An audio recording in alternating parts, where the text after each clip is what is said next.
ನನಗೋಸ್ಕರ ವೆಯ್ಟ್ ಮಾಡ್ತಾರೆ ನಮ್ಮ ಕನ್ನಡದ ನಟನಟಿಯರಿಗೆ, ಕನ್ನಡ ಅಭಿಮಾನಿಗಳಿಗೆ, ಮತ್ತು ಎಲ್ಲ ಸಿನಿಮಾ ಅಭಿಮಾನಿಗಳಿಗೆ, ಮತ್ತು ನನ್ನ ಅಭಿಮಾನಿಗಳಿಗೆ ನಿಜವಾಗ್ಲೂ ಥ್ಯಾಂಕ್ಸ್ ಹೇಳ್ತೀನಿ. ಈ ಕಾರ್ಯಕ್ರಮ ಯಾವಾಗಲೂ ಈ ಥರ ಮಾಡೋಕ್ಕೆ ಹೋಗ್ಬೇಡಿ. ನೆಕ್ಸ್ಟ್ ಎಲ್ಲನೂ ನಾನು ಬಿಡಿ, ನಮ್ಮದೆಲ್ಲ ಬಂದಿದೆ ಹೋಗಿದೆ, ಬರ್ತಾ ಇರುತ್ತೆ. ಯಾರೋ ಹೊಸಬರು ಬಂದಿರ್ತಾರೆ, ಅವ್ರಿಗೆಲ್ಲ ಈ ಥರ ಮಾಡಿದಾಗ ತುಂಬ ಮನಸ್ಸಿಗೆ ನೋವಾಗುತ್ತೆ ಅಲ್ವಾ?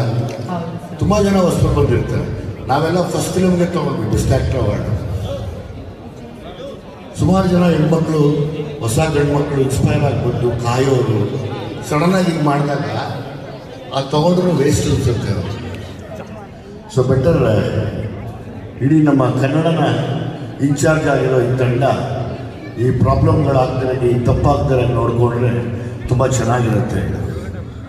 ಪ್ರತಿ ಸರಿನೂ ಹೀಗೆ ಕನ್ನಡನ ತುಂಬ ಎಂಡಿಗೆ ಮಾಡ್ತೀರ, ಅದೊಂದು ಬೇಜಾರಿರುತ್ತೆ ಒಂದು ಮನಸ್ಸಲ್ಲಿ. ಕನ್ನಡ ಅಷ್ಟೊಂದು ಕೆಳದ ಮಟ್ಟಕ್ಕೆ ಇಳಿದಿಲ್ಲ, ಕನ್ನಡದ ತುಂಬ ದೊಡ್ಡ ಸ್ಥಾನದಲ್ಲಿದೆ.